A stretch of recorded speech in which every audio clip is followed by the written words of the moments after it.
Saudamos a todos os nossos queridos irmãos em Cristo Jesus. Aqui estamos para mais um desafio, o estudo da lição. Vamos estudar hoje a lição número 6. Jesus se misturava com as pessoas. Vamos orar antes de iniciarmos o estudo da palavra de Deus. Pai querido que estás nos céus, na tua presença aqui estamos, buscando a tua bênção, a tua direção, implorando que o Espírito Santo seja derramado sobre nós, que ao abrirmos a Bíblia, o Senhor abra a nossa mente também, dando-nos a iluminação do Espírito Santo para entendermos a missão, o papel, o trabalho que o Senhor tem para nós como igreja e como filhos e filhas teus. Em nome de Jesus pedimos estas bênçãos e agradecemos. Amém. Jesus se misturava com as pessoas. Eu li certa vez o pensamento de que nós temos que nos aproximar das pessoas que queremos salvar. Não dá para você salvar as pessoas por procuração.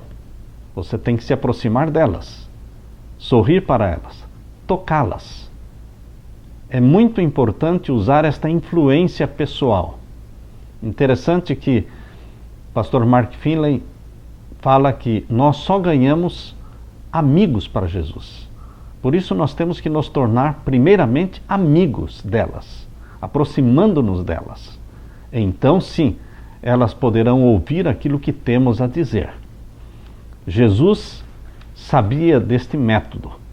E a Bíblia diz aqui no verso áureo, em Lucas capítulo 15, e o verso 1 e o verso 2.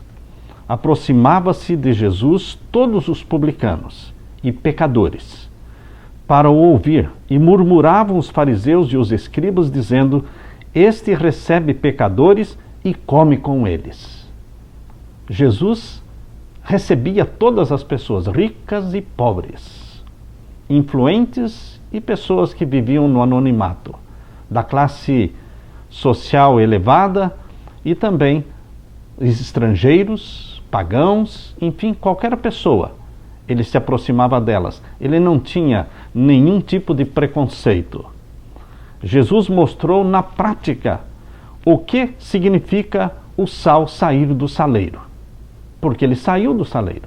Ele se misturou com as pessoas. Pessoas diferentes de si mesmo. A lição conta a história de um diácono de uma igreja, que era o motorista da van. Esta van, ela levava um grupo de jovens uma vez por mês até um asilo para fazer o culto com os velhinhos no asilo. Ele era somente o diácono e o motorista. E ele, enquanto os jovens faziam o culto, ele ficava em pé assistindo, e ao lado dele estava a cadeira de um senhor bastante idoso. E a primeira vez que ele foi a este programa no asilo, ele em pé ao lado da cadeira deste senhor idoso, o senhor idoso segurou na mão deste irmão diácono. E ficou segurando na mão dele o tempo todo, o programa todo, até o fim. Então, uma vez por mês, eles iam lá. E sempre aquele irmão diácono estava ao lado da cadeira daquele irmão idoso. E o senhor idoso segurava nas mãos dele e apertava a mão dele o tempo todo. Um certo dia, quando os jovens chegaram lá para fazer o programa, aquele diácono percebeu que aquele senhor idoso, a sua cadeira de rodas, não estava ali. E ele perguntou: onde está aquele nosso irmão, aquele nosso amigo? E eles disseram: ele está muito mal. Ele talvez não passe de hoje. Ele está vivendo os últimos minutos. E então aquele irmão diácono foi até o quarto onde ele estava deitado, inconsciente. Aquele irmão se aproximou da cama do senhor idoso, segurou fortemente as mãos dele, ele estava inconsciente, e ele então fez uma oração. E naquela oração ele suplicou que Jesus desse a vida eterna para aquele nosso querido irmão idoso, que estava nos seus últimos dias de vida. Enquanto ele orava e pedia para que Jesus desse a vida eterna para aquele irmão idoso, ele sentiu que as mãos do idoso apertaram as mãos dele. E ele teve a certeza de que a oração tinha sido atendida. E ele então se levantou calmamente, com lágrimas nos olhos, e foi se retirando do quarto. E então ele se esbarrou numa mulher que estava na porta observando. E aquela mulher disse: eu sou a filha dele. Ele estava esperando pela sua vinda. Sabe o que o meu pai disse? Ele me disse: filha, todo mês Jesus vem aqui me visitar. Ele vem me visitar durante um programa e ele segura a minha mão o tempo todo. E eu não queria morrer sem segurar as mãos de Jesus uma vez mais. Sabem, queridos, aquele diácono em pé ao lado de um senhor idoso num asilo, olhava para aquele senhor idoso e pensava: é somente mais uma pessoa enferma necessitada de carinho. Porém, aquele idoso olhava para aquele irmão diácono e via nele Jesus. Literalmente, ele via aquele irmão diácono como Jesus, que estava ali para servir. Interessante que a maneira como as pessoas nos veem é diferente da forma como nós nos vemos. Vocês se lembram daquela história da mulher pagã que eu contei na lição passada? Da mulher pagã enferma, e que a jovem cristã ia visitá-la diariamente na sua cabana, curou suas feridas, limpou a cabana, lavou o seu corpo, deixou a casa cheirosa. Você se lembra que aquela mulher pagã um dia sorriu, um dia quando a jovem chegou, sorriu para ela e disse: Jesus, eu sonhei essa noite. Eu sonhei que Jesus veio tomar conta de mim. E quando ele entrou pela porta, era Jesus mesmo. E eu observei as roupas, e as roupas eram de Jesus mesmo. Quando olhei para as mãos, eram as mãos de Jesus mesmo. Mas quando ele se curvou sobre mim e sorriu, eu vi que a face era tua. Queridos, aquela jovem via naquela mulher pagã uma pessoa necessitada e carente de Jesus. E ela estava ali cumprindo a missão que Jesus dera a ela. Porém, aquela mulher pagã via naquela jovem missionária mais do que uma jovem. Ela via Jesus. Por isso aqui na lição diz assim: a essência do cristianismo é tornar-se Jesus para alguém. Isto é muito profundo e realmente define o que é ser cristão. Ser cristão é ser Jesus para alguém. Que as pessoas olhem para você e vejam em você Jesus. Empreste o seu rosto para Jesus. Na parte de domingo, fala sobre o êxito, o sucesso que Jesus tinha usando um método simples que pode ser usado ainda hoje. Esse método está no livro Ciência do Bom Viver. Este livro Ciência do Bom Viver é um livro clássico na área da saúde. Ellen White tem vários livros clássicos. O livro clássico na área de profecia é O Grande Conflito. O livro clássico na área de educação é o livro Educação. E o livro clássico na área de saúde é o Ciência do Bom Viver. Eu aconselho ler todo este livro. Vale a pena. E aqui na página 143, nós lemos. Aqui diz, o pensamento que está na lição: unicamente os métodos de Cristo trarão verdadeiro êxito no aproximar-se do povo. O Salvador se misturava com os homens como uma pessoa que lhes desejava o bem. Manifestava simpatia por eles, e ministrava-lhes as necessidades e granjeava-lhes a confiança. Ordenava então: segue-me. Jesus, ele usava um método carismático. Esse método você e eu podemos usar. Primeiro, Jesus se misturava com as pessoas como alguém que lhes desejava fazer o bem. Quem não gosta de receber o bem? Segundo, Jesus tinha compaixão das pessoas. Compaixão é uma palavra que existe no cristianismo. Você não vai encontrar esta palavra compaixão no islamismo, no budismo, no hinduísmo. Não. É uma palavra muito própria do cristianismo, porque Jesus tinha compaixão. Nós também, cristãos, somos ensinados a ter compaixão pelas pessoas, nos condoermos das pessoas, chorarmos com os que choram e sorrirmos com os que sorriem. Número 3, do método de Jesus, Jesus ministrava as necessidades das pessoas. Número 4, quando Jesus combinava o primeiro e o segundo e o terceiro elementos, ganhava a confiança das pessoas. As pessoas confiam naqueles que lhes querem fazer o bem, aqueles que lhes tocam, aqueles que se aproximam. E então vem o número 5, Jesus ordenava, segue-me. Esse é o método que Jesus quer que você e eu pratiquemos. Aqui, neste livro, Ciência do Bom Viver, na página 142, diz que nos dias de Jesus, instrumentos satânicos tomavam posse dos homens. O corpo humano foi feito habitação de Deus, mas tornou-se morada de demônios. Naquele tempo era assim. Será que hoje o corpo humano está também se tornando moradas de demônio? Os sentidos, os nervos e os órgãos dos homens eram manejados por influências sobrenaturais na condescendência com as mais vis concupiscências. O próprio cunho dos demônios se achava impresso na fisionomia dos homens.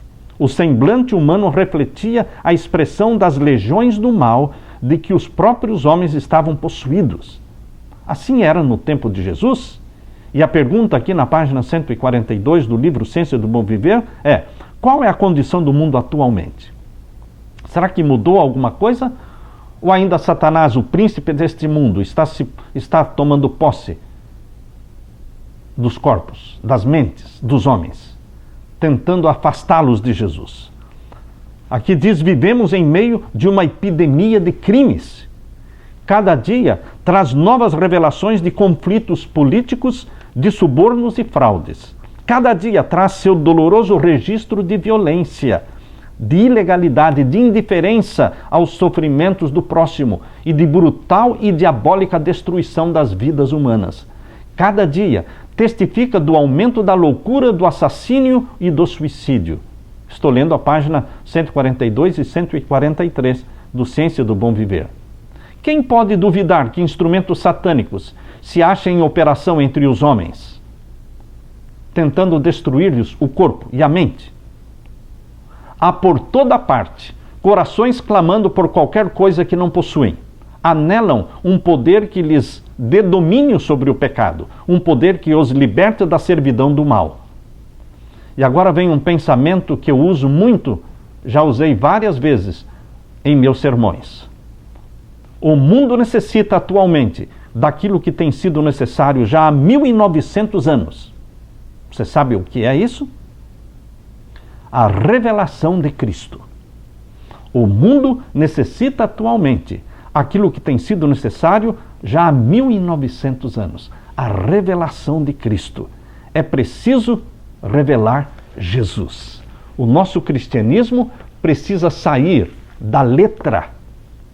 O nosso cristianismo precisa sair da igreja, do saleiro, e penetrar nos elementos diferentes, aproximando-nos daqueles a quem queremos salvar. A Bíblia diz que Jesus Cristo, em Mateus capítulo 1, verso 22 e 23, diz que chamarão a Jesus de Emanuel. Por quê? Emanuel quer dizer Deus conosco. Ele se tornou um de nós. Interessante que ele se tornou um de nós para sempre, para todo sempre. Deus, o Pai, não deu seu Filho por 33 anos e meio. Não.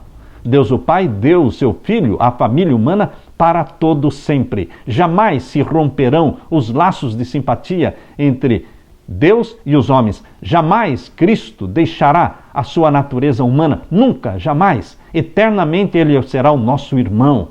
Sim, foi uma dádiva eterna, a dádiva de João 3,16, porque Deus amou o mundo de tal maneira que deu seu Filho unigênito. Essa é uma dádiva eterna, para todo sempre. Cristo estará à frente da família humana, como representante, como o segundo Adão. Ele se fez carne, João capítulo 1, verso 14, e habitou entre nós, não só por 33 anos. Ele habitará por toda a eternidade conosco. Bendito seja este amor, esse mistério da piedade do nosso Deus. na parte de segunda-feira. Perdido e achado. Nesta parte de segunda-feira, eu gostaria de dizer que o foco da igreja não pode ser a igreja. O foco da igreja não pode ser a igreja. Não podemos viver fazendo programas para a igreja. Não podemos viver nos associando, pensando que tudo que temos é a igreja. Satanás pode nos distrair com os almoços da igreja, com os aniversários da igreja, com os casamentos da igreja, com os cultos da igreja, enfim, com os programas da igreja, com as comissões da igreja, enfim, Satanás pode nos distrair com atividades da igreja, ao ponto de esquecermos que o nosso foco não pode ser a igreja, tem que ser os de fora. Existe um sermão que está no site e o título do sermão é Não olhe para dentro, olhe para fora. Nós não podemos ficar olhando para dentro, porque dentro da igreja não está o nosso campo de ação. A seara está madura, disse Jesus. Olhe, que a seara está madura. Ide. Nós temos que ir para o campo, buscar a ovelha perdida, buscar os perdidos. Assim foi que Jesus agiu. Jesus, ele diz, vai, ide. Na parte de segunda-feira, fala de 3 parábolas.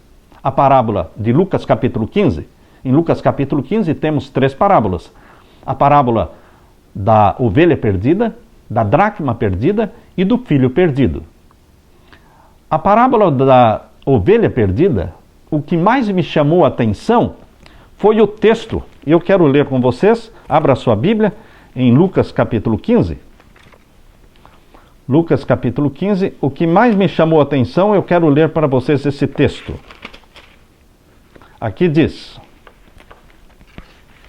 quero ler com você o verso 4. Capítulo 15 de Lucas, verso 4. Que homem dentre vós, tendo 100 ovelhas e perdendo uma delas, não deixa no deserto as 99, e não vai após a perdida até que venha achá-la? O foco do pastor não era o rebanho. Ele deixou o rebanho, seguro, mas deixou. E saiu em busca da ovelha perdida. O foco do pastor era a ovelha perdida. Imagine se o pastor ia ficar cuidando do rebanho das 99 e sem se importar com a ovelha perdida.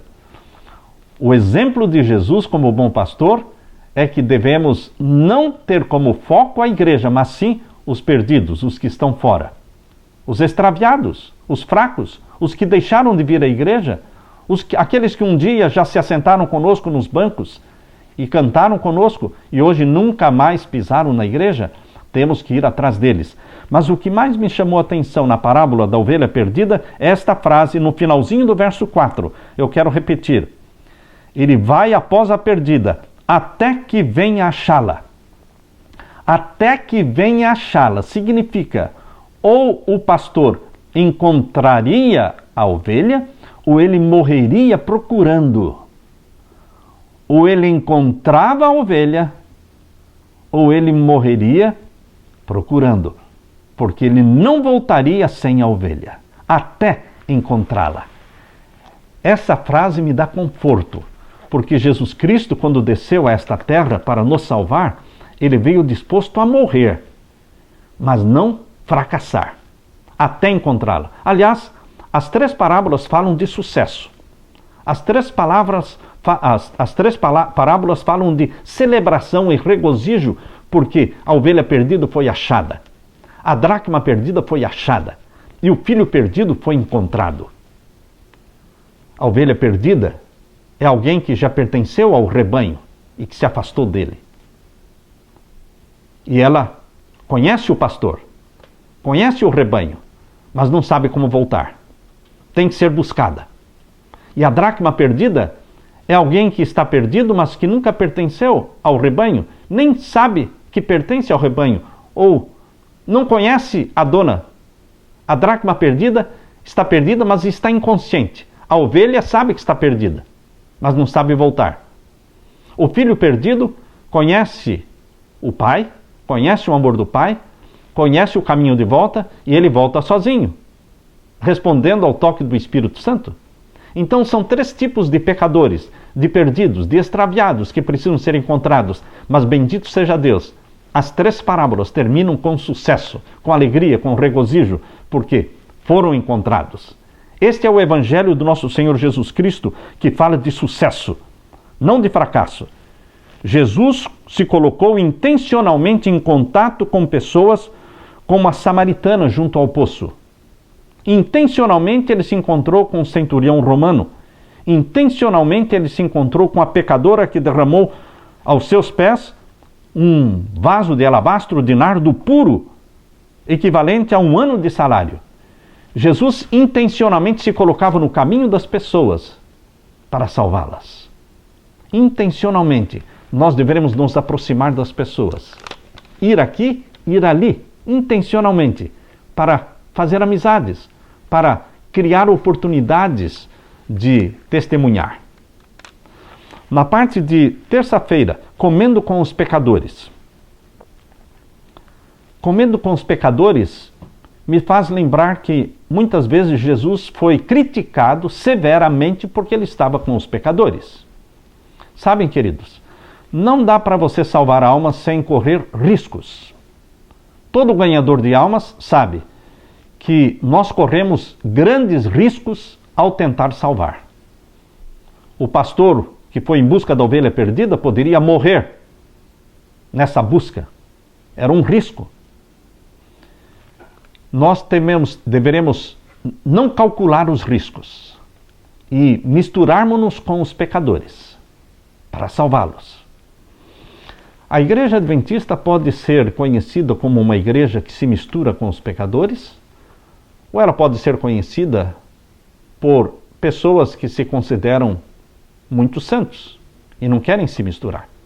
Eu me recordo quando em Fortaleza iniciamos ali o encontro de casais com Cristo. Isso foi no ano de 1996. Em 1996, nós fizemos o primeiro encontro de casais com Cristo. Nós lembramos com que alegria os nossos queridos irmãos da Igreja de Cristo se ofereceram para nos ajudar, porque era o primeiro, nós não sabíamos como. Nós não tínhamos gente para equipe formada. E então eles vieram nos ajudar sem cobrar nada, com alegria, com amor cristão. E eu me lembro muito bem como nós fomos severamente criticados e censurados por aceitarmos esta mistura com nossos irmãos da Igreja de Cristo. Mas, queridos, são nossos irmãos da Igreja de Cristo. São nossos irmãos da Igreja Católica. São nossos irmãos da Igreja Assembleia. Nós temos que nos misturar com as pessoas sem preconceito. Sim, comendo com os pecadores, porque somos pecadores. Jesus, sem ser pecador, comia com os pecadores. E nós, sendo pecadores, tanto quanto eles, não queremos comer com os pecadores? Misturarmos-nos com elas. Os santarrões eram os fariseus e os hipócritas. Os pecadores, Jesus usava palavras duras com os santarrões. Mas Jesus não usava palavras duras com os pecadores. Usava de misericórdia, de bondade com eles. Os nossos irmãos costumam dizer, os nossos irmãos evangélicos costumam dizer que os adventistas pensam que só eles irão para o céu. Várias pessoas já me disseram, em tons de brincadeira, eles disseram, os adventistas pensam que só eles vão estar no céu. Queridos, por que será que muitos irmãos evangélicos pensam assim? Talvez eles estejam pensando errado, mas alguém, algum dia, deixou transparecer essa ideia. Nós temos que quebrar este gelo, temos que quebrar esta ideia, porque a verdade adventista é de que todos são chamados. E não é a igreja adventista que irá para o céu. São pessoas que amam Jesus. Jesus vem buscar pessoas. Pessoas compradas pelo seu sangue. De todas as raças, de todos os credos, de todas as religiões, de todas as igrejas. Agora a parte de quarta-feira. Sabedoria ao se misturar com as pessoas. misturarmos-nos com elas, aproximarmos-nos delas, mas será que não tem limites? Obviamente tem limites. Geralmente, os recém-convertidos são grandes ganhadores de almas. Geralmente, os recém-convertidos estão tão possuídos do primeiro amor que eles testificam, eles testemunham e eles têm muitos amigos não adventistas. Eles conseguem trazer para a igreja muitas visitas facilmente, porque eles têm uma amizade muito grande fora da igreja. Mas com o tempo, os amigos deste recém-convertido, com o tempo, os amigos passam a ser somente membros da igreja. Ele deixa de ter amigos fora da igreja. Será que isso é bom? Se nós não temos amigos fora da igreja, como é que podemos fazer o trabalho missionário? A lição conta a história. Um palestrante perguntou a um grupo de pessoas quantos amigos não adventistas eles tinham. E um homem no fundo da sala se levantou e proclamou triunfantemente: orgulho-me em dizer que eu não tenho nenhum amigo não adventista. Ele poderia estar sendo bem intencionado ao falar isso, mas, queridos, que tragédia, evangelisticamente falando. Que tragédia não ter nenhum amigo adventista, não adventista. Nós temos que testemunhar junto aos nossos amigos não adventistas. O sal que não sai do saleiro para nada vale. Para nada vale. Mas ao sair do saleiro e ao se misturar com elementos diferentes de nós mesmos, nós deveremos ter cuidado para não perder o sabor. A lição desta quarta-feira faz uma pergunta: em que aspecto não devemos nos misturar com o mundo? Nós temos que nos misturar com o mundo, mas em que aspecto não devemos nos misturar com o mundo? Então a lição sugere Gênesis capítulo 13, versos 5 a 13, contando a história de Ló. Ló perdeu a sua família. Alguém diz, não, ele salvou as filhas. Não, as filhas se perderam também, porque elas saíram de Sodoma e Gomorra com Ló, mas elas eram pervertidas. A descendência delas foi amaldiçoada por Deus, pelo grande pecado que elas cometeram de ter a relação sexual com o próprio pai, lembram-se?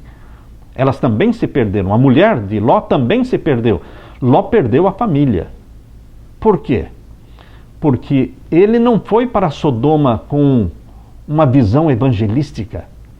Ele foi morar dentro de Sodoma e se deixou influenciar pela cultura de Sodoma. As filhas se influenciaram e a esposa se influenciou pela cultura de Sodoma.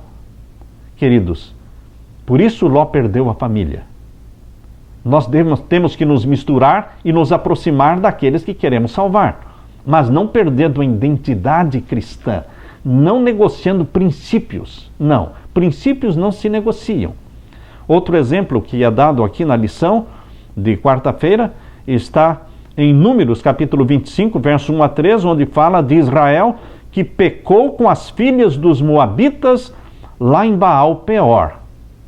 Quando 24 mil pessoas morreram, Deus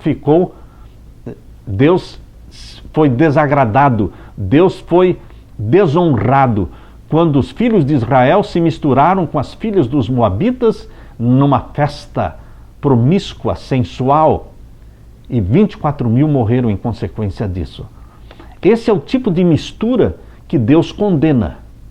Por isso a Bíblia diz em 1 João, capítulo 2, verso 16, não ameis o mundo, nem aquilo que há no mundo, mas temos que nos aproximar daqueles que queremos salvar, mas sem perder a identidade. Note este sábio e equilibrado conselho. Pois bem, os professos cristãos se recusarão a se associar aos não convertidos, evitando qualquer comunicação com eles? Sim ou não? Não. Devem estar com eles no mundo, mas não ser do mundo. Não para participar de seus caminhos, nem para serem impressionados por eles, nem para ter o coração aberto para os seus costumes e práticas. Suas relações de amizade devem ter o propósito de atrair outros para Cristo.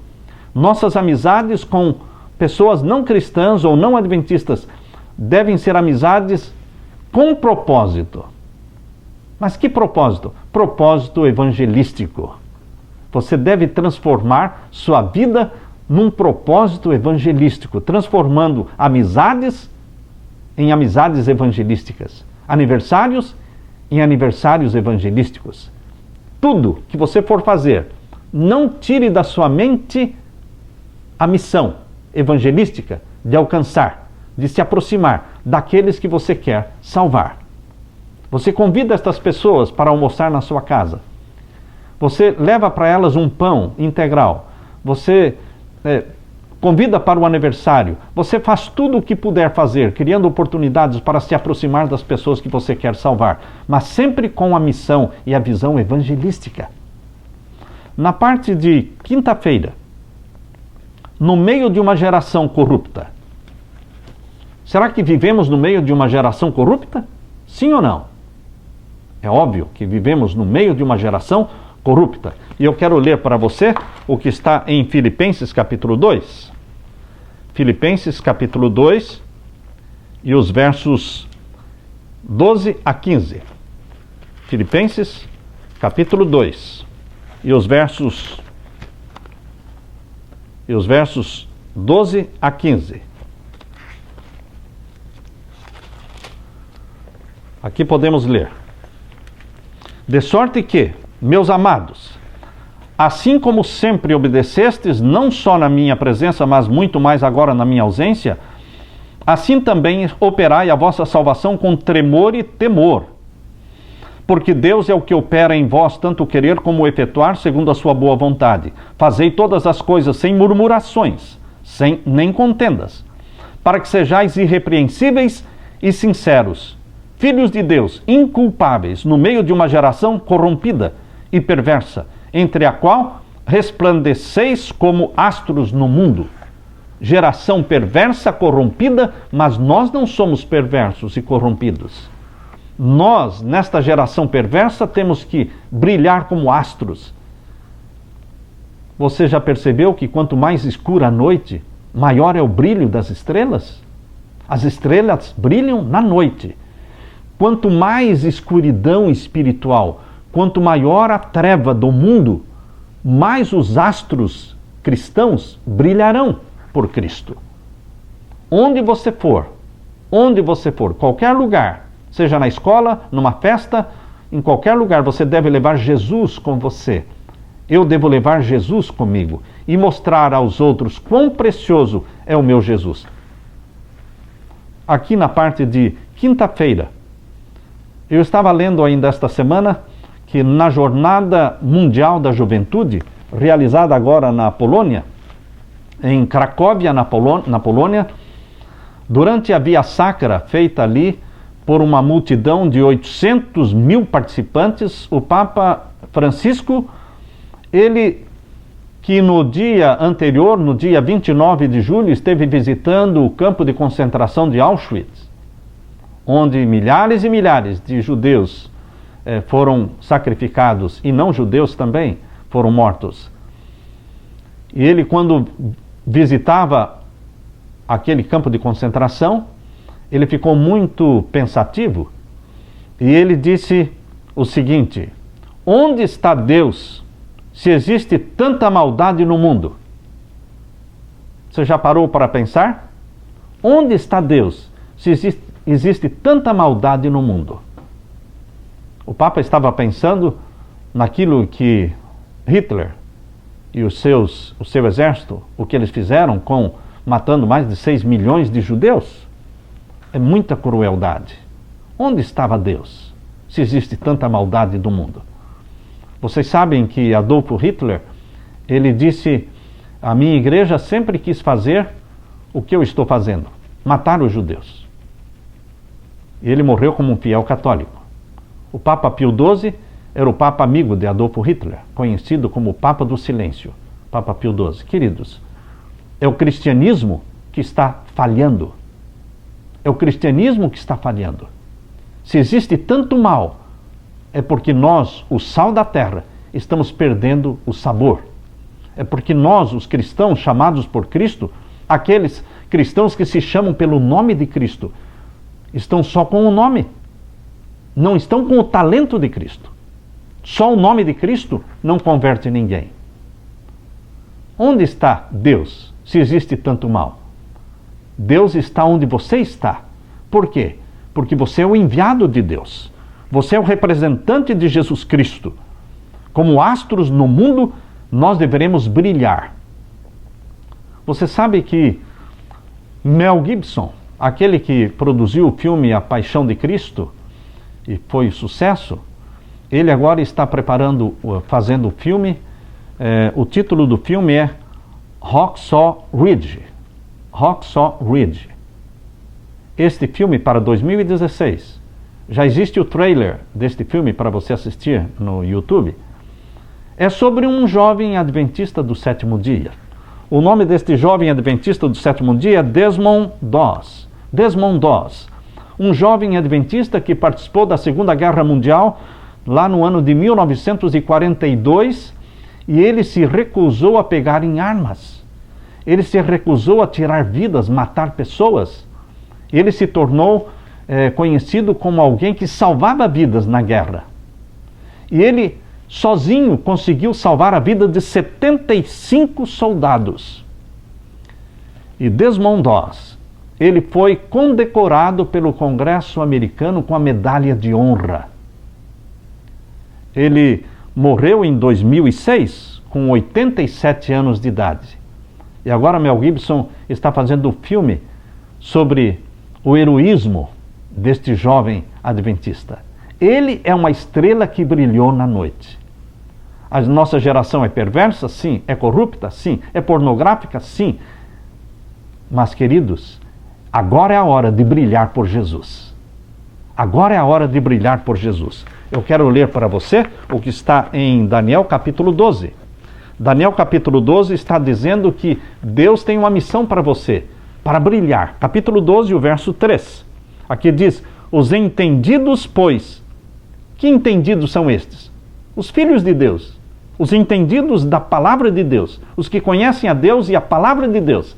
Eles são os entendidos que resplandecerão como o resplendor do firmamento. Quanto mais escura for a noite espiritual, quanto mais densa for a treva satânica cobrindo o mundo, mais você vai resplandecer. O resplendor neste firmamento. E os que a muitos ensinam a justiça refulgirão como as estrelas sempre e eternamente. Deus está convidando você, meu querido irmão, a refulgir como estrelas, brilhar como estrelas, astros, brilhando para a glória de Deus. Eu termino dizendo: a essência do cristianismo é que você seja Jesus para alguém. Empreste o seu rosto para Jesus e seja feliz. Salve almas. Aproxime-se daqueles que você quer salvar e salve. Que a graça de Jesus esteja com você. Amém.